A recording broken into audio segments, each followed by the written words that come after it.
So I haven't been on YouTube.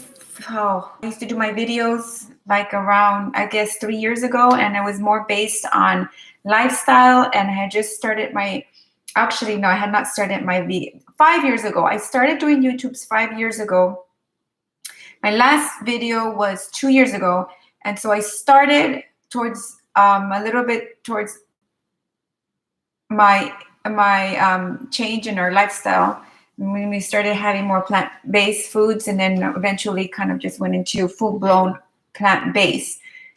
So I want to do more videos now, but it's different now. Before, it was just you'd go into your channel, you press create, you create it, you uploaded your video. If you want to do something more fancy, like for example, record from your desktop or from your laptop, have an app like a Movie Eye or some kind of app where it helps you edit your video. You could do that, and you could edit your video.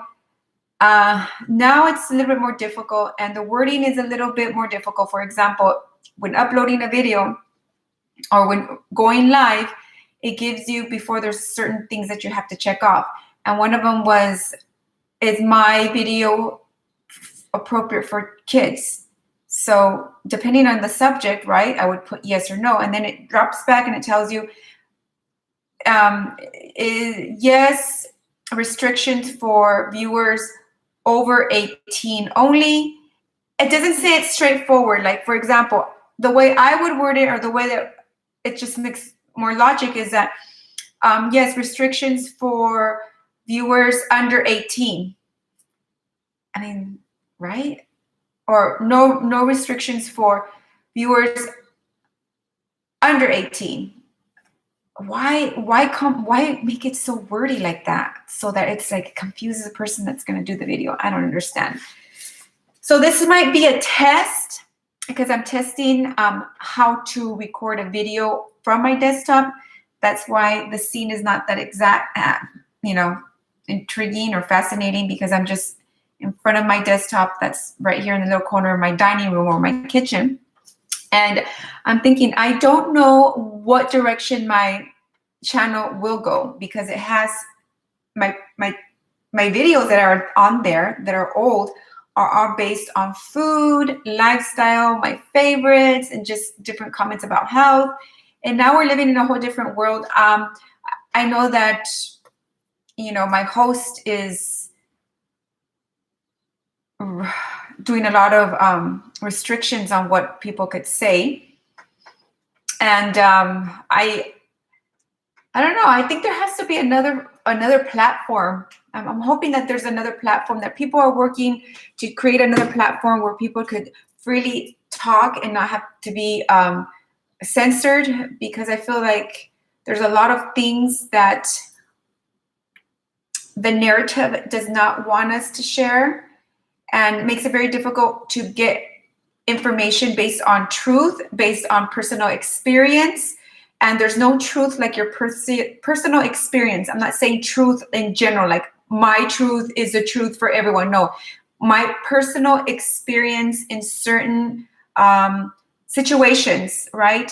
Whereas when you see something collective, right, and especially what North, East, West, and South tries to give us, that's the acronym for news, because that's how the name got its name, because it was supposed to be, that you get this information from the four corners of the earth, right? From east, north, east, west, and south. So now it's become more of what you think, right? And what your narrative is, and who you follow, versus the truth, right? And what is the truth, right? That's the whole dilemma. What is the truth, right?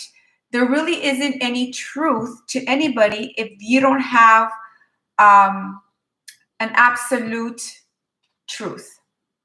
And that's what makes it so much more complicated right now, because we're living in a culture here in the United States, in the West, where it's all about with relativism. It's what's true to you, basically. If whatever's true to you, however way you see the worldview for you, that is the truth. And that's really dangerous, because when everyone has that type of mentality, and then you can't have a conversation, because what's true for me is true for me, and you have to respect that. But what's true for you is true for you. So where is the conversation? Where is a intellectual reasoning conversation? There isn't any, because it's what's true for me is true for me. So what's true for you is true for you. So there's really no engaging of conversation, and that's not logical. That's not reasonable. We are beings that have brains, and we have thought, and we have reason, and we have ideas, and we have dreams, and we could share that. But when you have this kind of belief, it dies. Those things die. There's no conversation. And that's not how the universe runs. That's not how we work. This whole this sphere is created, right?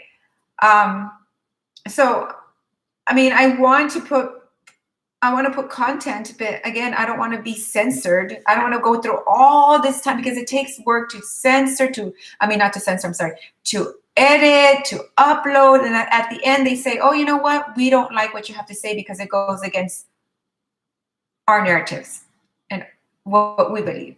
And again, that's not how things run. You could choose to hear me, and if you think I'm absolutely wrong, then you could just click out of me, right? And there's no need for you or for this host to delete me, because I have a voice, right? As long as I'm not spewing hatred, I'm not spewing violence, and I'm not spewing any thoughts that would provoke someone to hurt themselves, then I have a reason to put out my information without anyone restricting me, right? Again, it could be hate for you, because for you it's hate, but not necessarily for the other person or for me. It's so you can't restrict that, unless, again, if I'm hurting someone or leading someone to a negative path, then I understand that. But even then, you can't do that. And that's where we find ourselves right now in the world. And I specifically say, because I'm not all over the world and I don't know what's happening all over the world, I'm specifically saying here in the United States, we are being censored what we could say and what we can't say. And even though somebody might have the most hatred, disgusting heart, with the darkest, most evilest, ideas in his head, and they're just ideas, they're not that he's playing them out, he has or she has that freedom to say those things. They do. I used to think back in the day, oh, how do they let, these people parade in the Ku Klux Klan parades, and have their speeches? Why don't they give them a platform? Why don't they even allow it? And my husband would say, it's the First Amendment, freedom of speech. And I was like, but that is so wrong. How is it possible that they let these idiots talk and just say all these nonsense and all these nasty things towards their fellow neighbors and just humanity? Well, it's because they have a right. Because there's going to come a point where what I say will be hate for somebody, because it's not going to be pleasing to what their narratives are, right? It could be as far as saying, you know what, I don't believe in changing the term in changing the terms of marriage here in the United States. That could trigger somebody. That could be like, oh, she's so homophobic, she's this and that. But in reality, that's my thought, that's my idea, and I am saying it. And whose right is it for you to say that I can't say that? That is controlling. I have inalienable rights that are given to me by God, not by man. So what you believe it's good for you if it's for you, but you can't expect that to be the same for me, and you can't expect me to just muzzle myself, right?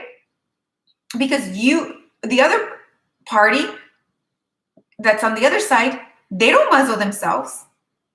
They don't. So there's no one can restrict. There's no one, because these are rights that are given to us by God.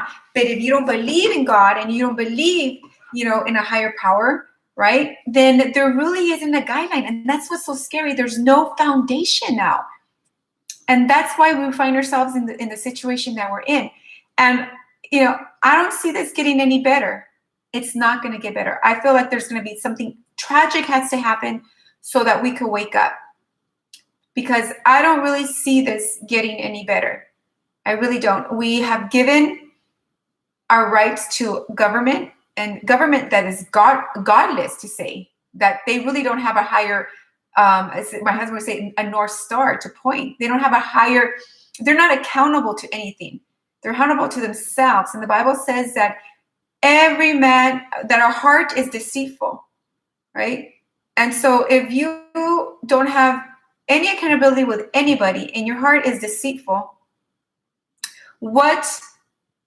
who suffers? We, the people, we suffer. Like we are suffering right now with this whole mess. It's a mess. It's a mess. So anyways, let's see if this comes out. I'm not sure. I'm testing it. For you, 38 viewers that follow me, give me your comments and say, what do you think about all this that's happening? I want to know about what the people are saying, not what the people that are behind the television, like tell-a-vision, right? I don't want to hear about them. I want to hear about you on the floor, you who your jobs have been affected because of this, you who your health has been affected in this, not because of the virus, but because of pre-existing just health issues, right? You had an appointment and now you can't go, and now it's like delayed, and you have pain, or your prescription, or whatever, anything in that sense. You got a pay cut. You received a pay cut. You received a certain percentage cut off on your salary. I want to hear those stories. I want to hear those stories that have had the virus. And I want to see what your perspectives are on all this. Should the healthy be quarantined, or should the sick and the vulnerable be quarantined? How it's been played out, like in history. So let me know. Signing out.